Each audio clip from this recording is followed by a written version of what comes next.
It's Lori from Lori's Little Bit of Crafting, and I am getting set up, I guess. I'm trying to get my cable out of the way.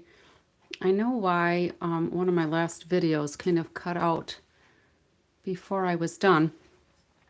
Hello. Um, it cut out before I was done because I didn't realize my phone was running out of charge. And when I plugged it in, I thought I'd be all set, except the other end of the cable didn't have a good connection, so it wasn't actually charging. So I didn't get to finish that episode, but I think I did enough. Those were the heirloom arrangements cards, I think it was. So you kind of got the idea if you watched that one, how they all kind of came together. So tonight I am going to do a redo, kind of, on this card that I did in my last episode. So I featured the Sunrise Sailing bundle. This comes with the stamp set and the hybrid embossing folder with the dies that work with this. One of the dies works with the hybrid embossing folder, so that means that you get to emboss and cut that at the same time. So we're going to use this, and I think that bundle is $50.25 in the US. But I saw Stampin' Up! Did media release today. I think I saw it on Instagram and on YouTube, which means it was probably on Facebook too, because I think they do Facebook and Instagram at the same time. But they indicated that this bundle was the top seller in North America right now in our market here. So I guess I have good taste, and so do some of the other people that really like this this bundle. I like anything that's nautical, so we're going to do a little fun fold card. And with any luck, I'll be able to recreate, hopefully it won't take too long, this little easel card. Okay, got a little bit of dust on there. All right, so that's what we're going to work on. All right, so when I open it up, we just got the little congratulations, and I did some of this wave action to hold my easel portion of it. So let's just move that over there. So the first thing I did was, let's move this out of the way. This is my card from yesterday, or my last episode, whenever that was, midnight-ish. So I used the embossing folder. I did a portrait size card, so 4 1/4 by 5 1/2. Did the embossing, highlighted it with some of the ink using a Q-tip, and then did some paper piecing with my die cuts. I cut that several times to put it together. And then I just stamped right on the card, and inside I just put the extra little sailboats in there so that they wouldn't go to waste, because I cut a whole bunch of them and then decided it wasn't working out kind of how it had in my head originally.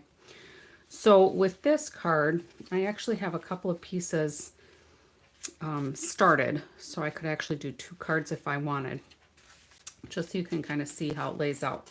So this is a normal card base that's 8 1/2 by 5 1/2.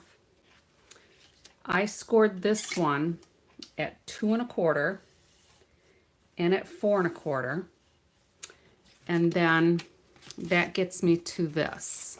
All right, so 4 1/4, and then that 2 1/4 I folded, because that's going to turn into my easel card. That's as difficult as that is. All right, so in the front of your card base, this particular card, I did it at 2 3/4, because that would be, I'm sorry, 2 1/4, because that would be 2 1/8. Math is hard sometimes, and today it's one of those times. So 2 1/8 would be in the middle. And depending on how high your easel portion is, sometimes it gets too heavy, so it doesn't want to sit in the channel very well. But if you score these really well, it should sit pretty good. So I'm just going to give these a nice good score again. I did it before, but I'm going to do it again. All right. And I'm actually going to go through some of the embossing with this, just so you can see firsthand how that hybrid embossing folder works, because I don't remember if I showed that before. All right. So the other piece that I have is 5.5 by 5.5. Okay. And that's going to go on here.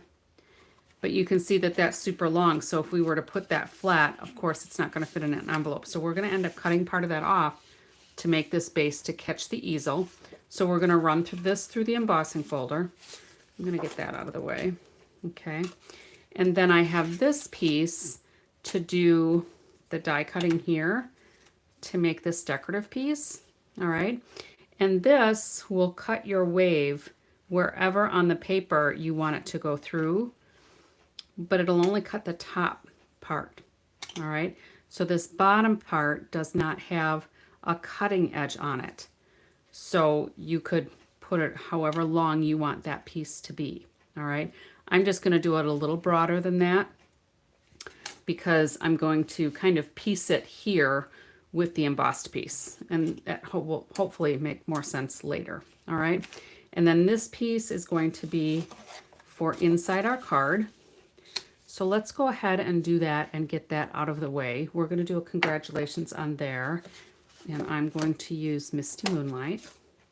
So the colors I've got here are Cloud Cover, rather, the new in color, and Misty Moonlight, and then the basic white. Pretty monochromatic tonight. So not only is math hard, but so is speaking apparently. And it was really nice and warm here in Wisconsin today. But I think our pollen count is pretty high. My sinuses have just been really kicking me back the last several days. And I think that's why I get that random cough from time to time too. So I'm going to just put that there. And I don't press super hard, and I should really have my Pearson mat under here. But I'll just kind of hold it there long enough for it to absorb into the paper a little bit, and that looks really good. Now I had put a little bit of Versamark on here first because that does kind of help prime the stamps I have found for the photopolymer.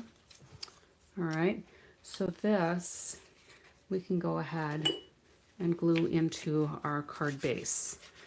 And then we'll have one piece out of the way, a little less clutter is always good for me.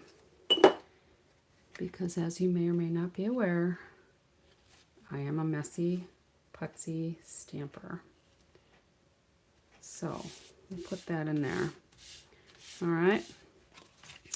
And then let's just set this off to the side. We're going to go ahead and get the Stampin' Cut and Emboss machine out. This is a piece that I pre-cut just in the cloud cover so that I would have it ready. So when you get a hybrid embossing folder, when you're going to use it with the intended die, the die will sit right in this channel. You will put your paper, let's say I was going to do this one, you will put your paper pretty much right on top of that. You don't want to flip it over because that die will become dislodged. Close it down, and then you'll run it through your embossing folder. Still make sure that you always send that fold in first. All right, so that's what I did with the cloud cover piece. All right, now with this embossing that I'm doing for our card today, I am not going to use the die on here. I am just going to use the embossing folder. All right, so let's kind of see where I want this to line up. And I think I want just a little bit more space for my sentiment. So I'm going to move this kind of to the edge. Now this line here is typically there to help you keep it straight. If there is like a directional design, you just kind of want to make sure your paper is not going way to the edge, because then you'll end up with kind of a dead spot. All right, so let me get my Bossy Bessie out here.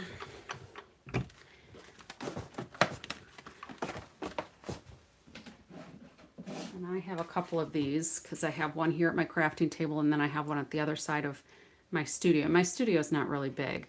I can fit about maybe 6 people in here when I do a class, but I have one on the other side. So if we're working, it's easily accessible. So when we do a hybrid embossing folder, we use the base plate, which is one. And then if you look here, these are the two sandwiches for embossing folders. We're going to use this one for a 3D embossing folder. And you know they're 3D either because it will say on here that it's a 3D, or if it's a hybrid. I've not seen anything other than the 3D ones. All right, so again, I'm going to put it so my fold is going in, and I'm going to put plate number 4 on there because that's what the sandwich called for. All right, so the base plate and then plate 4, because that gives it the right thickness, because this plate is a different thickness than the normal cutting ones, the clear cutting ones. All right, so let's just put that through, and that goes through really easy when you have the right sandwich. All right, so there is our gorgeous embossed piece. Now, I do see that some of my paper did kind of separate some of the fibers a little bit. That's not really going to matter because that other sailboat's going to camouflage that by being up here. But sometimes with these deep embossing folders, if you spritz it with a water spritzer, like one of these, water or alcohol, just give it a really light spritz before you put it through. That helps kind of break down the paper fibers, softens them up so that they don't break. All right. So I am done with this now. So I'm going to put that away and set it off to the side. Maybe, there we go. Set that off to the side so I have less clutter again. And then I'm going to take this piece and this, and we're going to cut our wave pieces. So now I need my regular shim and my 2 cutting plates. So now we're going with the regular sandwich. All right, so base plate, the shim, which is this one, and then 2 of the clear cutting plates, which are 3s. All right, so we're going to put this kind of low on here because I just need a little bit behind there to secure it to the card and have the layer come up over the top. And again, you know, you can see how easily that slides through when you've got the right sandwich. And then if you turn this piece over, to me, it kind of looks like some more wave action. All right. And that's what I did in here. I flipped it over and used some of that. So we're going to trim this piece down. But we're done with Big Bessie, I think. Bossy Bessie. So we'll get her out of the way. And then let's go ahead and get this back in. And we're going to take our trimmer because we'll need to cut this down. What I want to do first, though, is you might be able to see I've got some highlights on here with the Secret Sky, or the Secret Sea rather, and some of our Craft White ink. All right, so let's take our Q-tip, and I'm just gonna put some ink on there, and I'm gonna just lightly go over some of these raised parts on here. Now, if I had the re-inker for this, the bottle of ink that you use to re-ink the pads, I would probably put just a couple of drops of that on a glass block and use that as kind of a palette to pick up this color. But that order hasn't arrived yet. The re-inkers were not something we could pre-order as demonstrators, so I don't have those yet. We'll get this out of the way, and then the craft ink. I have another Q-tip. This one seems like it's coming apart. This ink is a little thicker, and it dries a little slower. So I'm just going to put the white on top to make it kind of look like some white caps going on. Now, I showed this last night, I think, in my other video.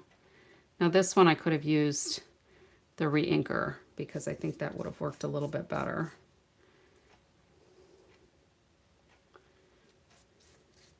To put a couple of drops on a glass block. And then I'm also going to put a little bit of this on those clouds and on these seagulls. Now I'm not pressing real hard because I don't want to smear it all over the base of the card. I just want to capture those raised sections of the cardstock. So if you haven't done this before, try it on just a sample piece that you've cut out. All right. All right, so I think that looks pretty good. We'll cover this up, get that out of the way, and we can get this out of the way. I didn't need the Misty Moonlight ink after all. So now what I want to do here is get this ready to emboss. I'm going to go ahead and put my embossing buddy on here to try to get rid of any static that there might be. And here's my sentiment. We'll do some Versamark. And I go tap, tap, tap, and I tap around quite a bit, but I don't squish. This is a foam pad, and I don't want to have that ink squish all over and make an ugly mess on my stamp. So I'll just let that soak in a little bit. And again, I should have put my piercing mat below that, but I think we're going to be good. I'll just put some of our embossing powder on here.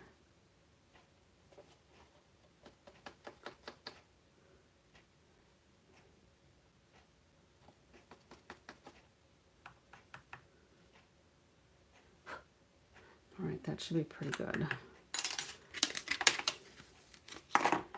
So this is the white wow. I haven't changed my sticker over to label it. But let me get my embossing gun, my heat gun. Hopefully this won't be too loud, and if it is, I apologize.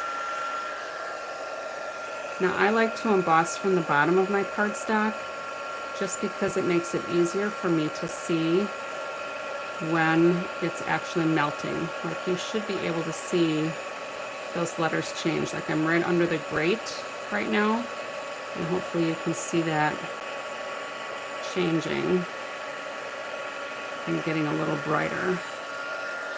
So if it's shiny, you know you have it all melted, because it's actually plastic powder that we're melting onto the card. If it's dull at all, then you know that it's going to brush off. So if it's not all the way set, if it's not shiny, and let me turn on this other light, give us a little bit more light. If it's not all shiny, then you know it's not melted and you need to heat it a little bit longer. All right. So now let's go ahead and pull in our trimmer, and I'm going to make this go to 4 1/4, maybe just a smidge under there. So we're going to take off the bottom part of where we've embossed, because I'm going to use this for the stopper here. All right, so we're going to put this here. We're going to put this here, and I want to put this under here for some more waves. All right, so let's kind of size this up. And I'm going to kind of just push these up with my fingers a little bit, because that's what's going to catch the card for our easel. Okay, so this one I'm going to cut off right about here. So that's probably about 1 inch, maybe 1 1/4. I'll take off. So when I do my trimmer, if I've got a segment that's less than 1.5 inches, I use this side of the measuring because I'm left-handed, and it just works out better for me. All right, so we'll take that off. I don't need that. Now we can put this away. So let's go ahead and size this up again. This will go under here. I think I'm going to put some tear and tape on this right now. Hopefully I won't rip my cardstock, because if you push too hard on some of these cardstocks, this Stampin' Seal is so strong, it will lift up your paper. Ask me how I know, because I've done it. And then we'll just put this on here. So that'll give me a little bit easier handling. And then I don't like this little piece on here either. So I'm just going to trim that off and curve it a little bit so it looks like it's just supposed to be a wave. All right. So this then can go here, and this will go under here. So let's see how these line up. I think that's good. So this will go right at the bottom. So I'm going to go ahead and glue that flush to the bottom.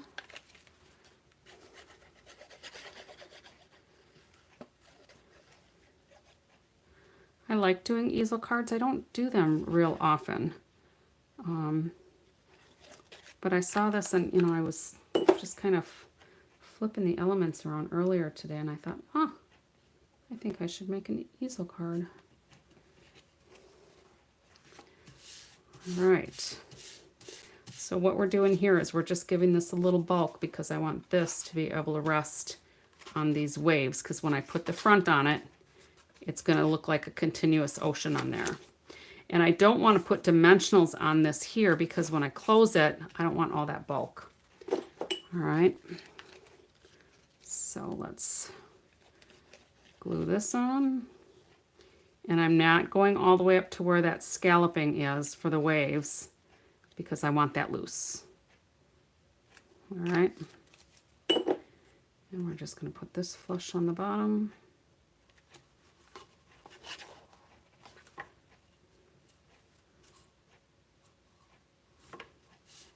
Okay. And then there's a little bit hanging over here, it looks like. So let's just see if we can trim that off.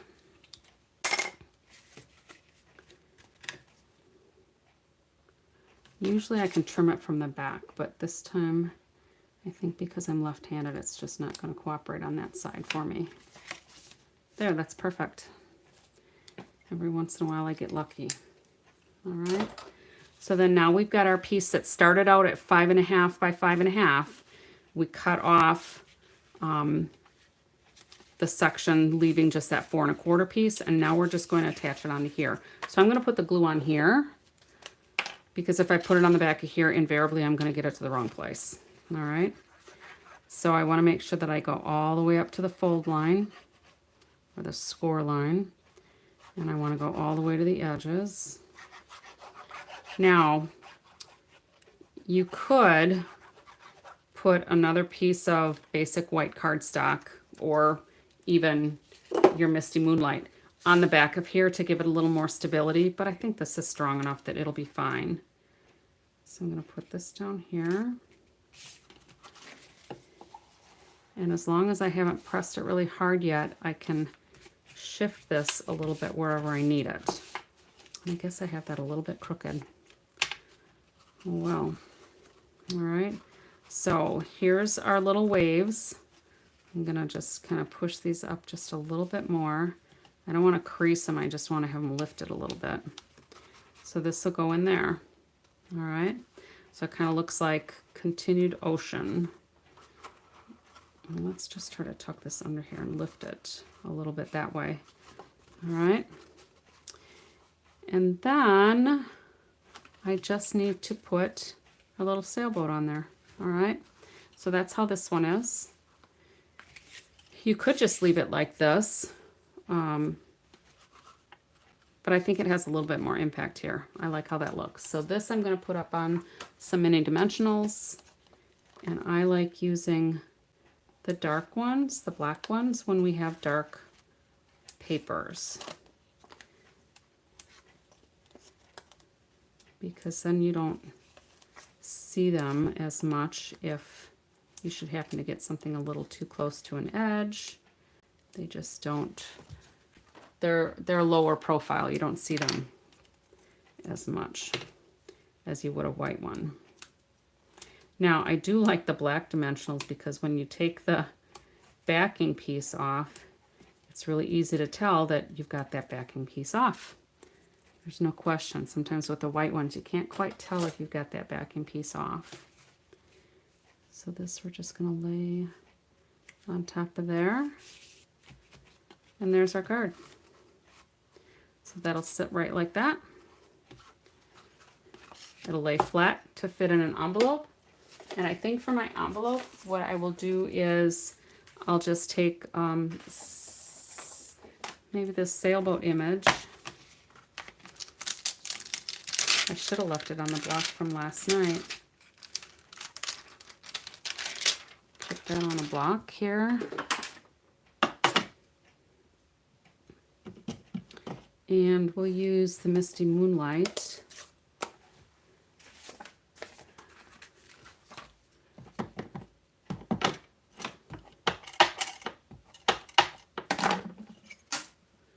We'll see how that looks.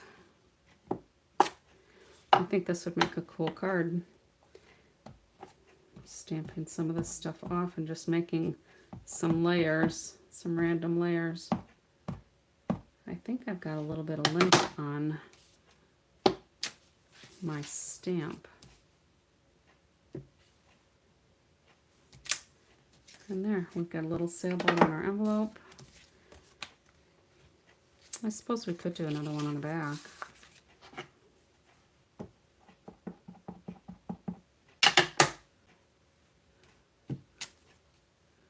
That's not going to show a whole lot though. It's not even going to look like a sailboat. I think I'm not going to put it on the back because I don't want to have it part on the flap and part on here because then you usually end up with a little gap. So, all right, so here's our envelope.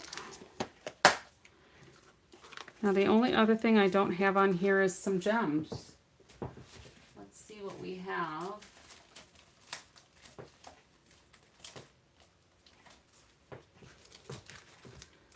I did white there, so these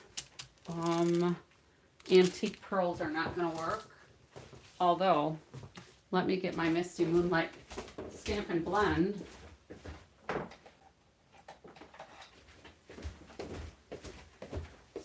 And we can color these Misty Moonlight, and it'll still give us just a little bit of shimmer. Because the shimmer carries through.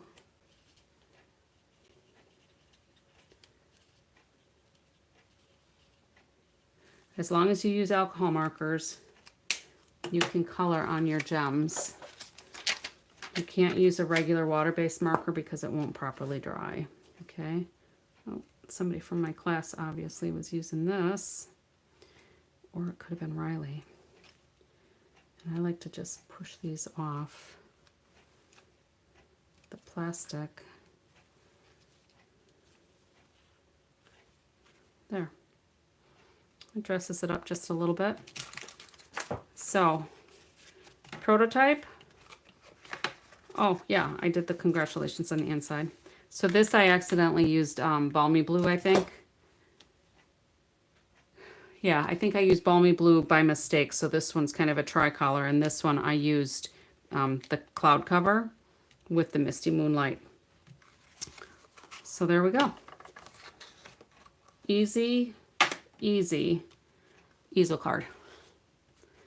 All right, so I hope you enjoyed it. I hope this is something you can give a try with your crafting. Whether you use this bundle or something else, the easel card is pretty simple. You take your regular card and then you either just score it in half at 2 1/8, or like this one, I scored it at 2 1/4 instead. So I had it just a little bit balanced a little bit different. I don't think that 1/8 inch makes a whole lot of difference. But there you go. Sunrise Sailing. Easy easel card. Until next time, happy crafting.